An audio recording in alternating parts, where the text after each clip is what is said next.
There's going to come a moment in your life. It may not be today, it may not be this week, it may not be this month or even this year.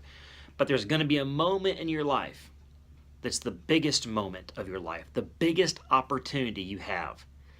How do you succeed in that moment?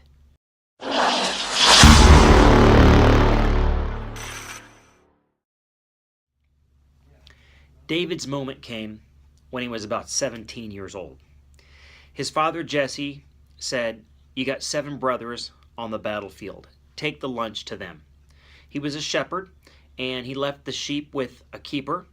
When he got to the battlefield, he saw there was a giant there, Goliath, 9 feet tall. And he was cursing God every day.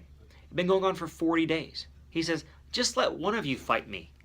And whoever wins, wins the battle. We don't all have to die. You don't all have to die." The natural person to fight this battle was King Saul. He was a head and shoulders taller than everybody in Israel. And he was terrified. He wasn't going to do it. So he said, "Whoever will fight this giant, I'll make you rich. You can marry my daughter, my beautiful daughter." There were no takers. When David got there, he was appalled by this situation, and his brothers were upset with him because they said, "Well, what are you so prideful for? And you trying to push someone into the battle? You're just being curious." He said, "Is there not a cause? The glory of God is being, cast down. Someone needs to fight this guy. I will do it." He goes to King Saul and says, "I'll fight him." King Saul says, "You can't do it. You're too young." God uses young people. He uses anyone who's totally committed to him.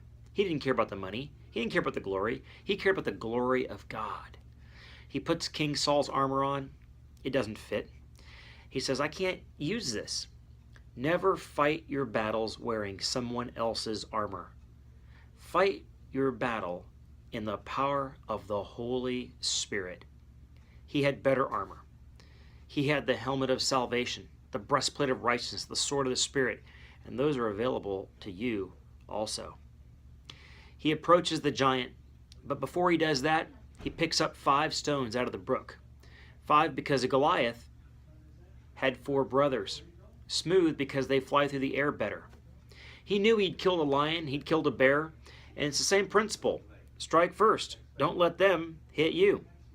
And he flung the rock, and it hit Goliath right in the forehead, killing the giant. The others said, "He's too big to fight." David said, "He's too big to miss." In your moment, you've got to decide where your confidence is going to be. David's confidence was not in himself. It was true he'd killed a bear and a lion, but he'd killed them with the power of God.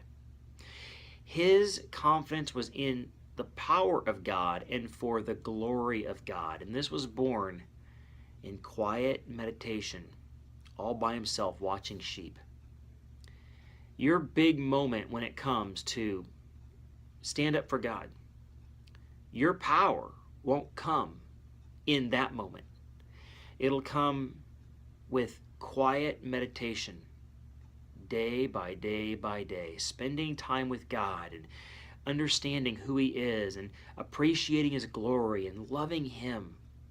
That's what will give you confidence and courage to fight the battle that one day will be your big moment. God bless you guys. Have a great day.